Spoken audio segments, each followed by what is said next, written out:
2024 ఎలక్షన్లో ఆంధ్రప్రదేశ్లో TDP and Janasena పొత్తు ఏదైతే ఉందో ఆంధ్రప్రదేశ్ ప్రజలకు మంచి చేస్తుందని మీరు భావిస్తున్నారా? 100% సార్. 100% అది మంచి చేస్తుంది.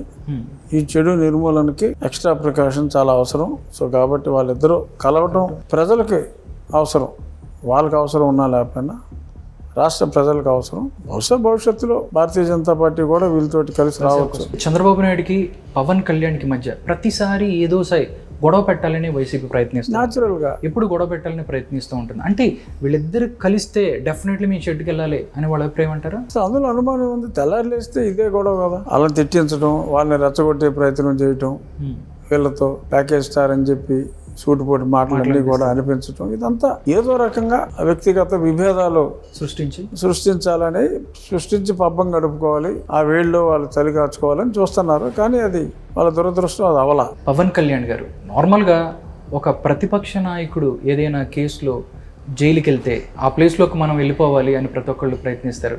కానీ పవన్ కళ్యాణ్ గారు ఎక్కడైతే తప్పు జరిగిందో అది ఏం జరిగిందో తెలుసుకొని చంద్రబాబు నాయుడు గారికి బాసటగా ఉండటం, ఆయనతో ఉండటం అనేది నిజంగా మీరు ఎలా చూస్తారు సార్?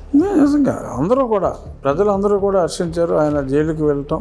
ఆయన చూసి ఆయన భావోద్వేగానికి గురై మనం కలిసి పనిచేయాలి, ఈ రాక్షసుని అంతమొందించాలంటే మనం కలిసే ఉండాలి అని చెప్పి అప్పటికప్పుడు అనౌన్స్ చేయటం.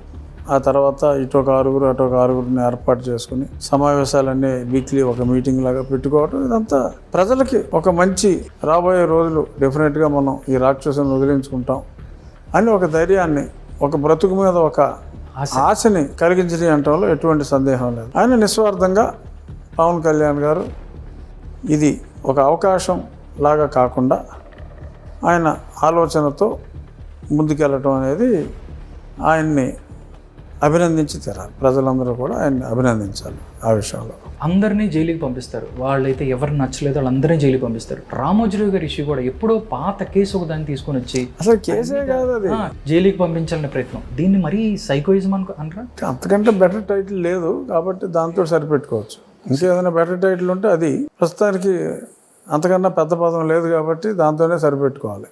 సార్, ఆంధ్రప్రదేశ్ ఏర్పడిన తర్వాత అమరావతి ప్రాంతంలో 30,000 ఎకరాలు అక్కడ రైతులు స్వచ్ఛందంగా చంద్రబాబు నాయుడు గారికి ఇచ్చారు. కానీ అమరావతి విషయంలో మాట మార్చిన జగన్ ఇక్కడ కాదు 3 రాజధానులు అనేది ఒకటి తీసుకొచ్చి వాళ్ళని అయోమయానికి గుర్చేసి కక్ష అంటే ఇందాక చెప్పాను కదా, అతను ఒకటి నమ్మితే ఇంకెవరి సలహా తీసుకోడు.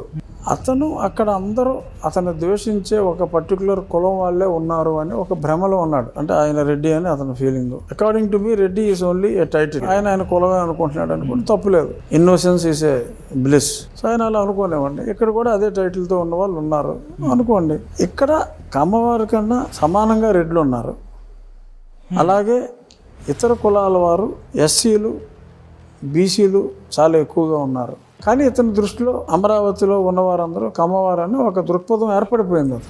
అందులోంచి అతను బయటపడలేక, ఒక ఎగ్జాంపుల్ చెప్పాలంటే మనం, ఒక రైతు పొలంలో ఎలకలు ఉన్నాయని చెప్పి మొత్తం పంటకి నిప్పెడితే ఎలా ఉంటుందో అలాగా కొద్దిమంది కమ్మవారు అక్కడ ఉంటే ఒక రైతు ఎలకలే కాకుండా పంటను కూడా ఎలా అయితే శత్రువుగా భావించి తగలెట్టాడో ఒక తింగరోడు, అలాగా ఇతను అమరావతిని తగలబెట్టాడు, సర్వనాశనం చేస్తాడు. మొన్న రోడ్లు కూడా తవ్వుకుని వెళ్ళిపోతున్నారు అక్కడ లోకల్ ప్రజాప్రతినిధులు కంకరగా. రోడ్డు మీద దొంగతనాల గురించి విన్నాం కానీ రోడ్డును దొంగలించడం అనేది మనం అమరావతిలోనే చూసాం. పోలీసుడు అక్కడ కూడా పైగా ఒకసారి మాట్లాడాడు డీజీపీ, వాళ్ళ ఏరియాలో ఏదైనా కంకర అవసరాలు ఉండి పాపం తవ్వుకున్నారేమో అని చెప్పారు. అంటే అసలు ఏం మాట్లాడాలో కూడా అర్థం కాదు. అంటే ఈ దారుణాల్లో, అరాచకాల్లో అమ్మన్న ఎంత దారుణంగా ఉంటారా ఎక్కడైనా అని నా ఉద్దేశం. ప్రిమిటివ్ డేస్లో ఏదో మనుషుల్ని చంపుకుని తినేవాళ్ళు ఉండేవారని అంటారు. మరి అంతకంటే ప్రిమిటివ్ డేస్కి ఈ రాష్ట్రాన్ని తీసుకెళ్ళిపోయాడు ఇతను సార్ అని బాధ అనిపిస్తుంది. ఓకే సార్, తెలంగాణ ఎలక్షన్స్ జరగబోతున్నాయి సార్. తెలంగాణ ఎలక్షన్స్లో మీ వ్యూ ఏంటి సార్? అయితే ఇప్పుడు ఇక్కడ ప్రస్తుతం నెక్ టు నెక్ ఫైట్ అయితే ఉంది, బీఆర్ఎస్ కాంగ్రెస్ మధ్యన ఉంది అనేది అంటే పొలిటికల్ అనలిస్టులు, సర్వే టీమ్స్ చెప్పేది. అధికారంలో ఉన్న పార్టీకి సర్వేలు చూసినట్టయితే ఎంతో కొంత ప్రతికూలత ఉండే అవకాశం ఉంటుంది. కానీ ఏపీలో సర్వేలు టైమ్స్ నౌ కానీ మిగతా వాటి చూస్తే మాకు 22కి 22 ఎంపీలు, వస్తాయని మాట్లాడుతున్నారు 25కి మినిమం 24, 25 కూడా రావచ్చు అని చెప్తున్నారు. అంటే అలాంటి పరిస్థితి ఉందా ఏపీలో?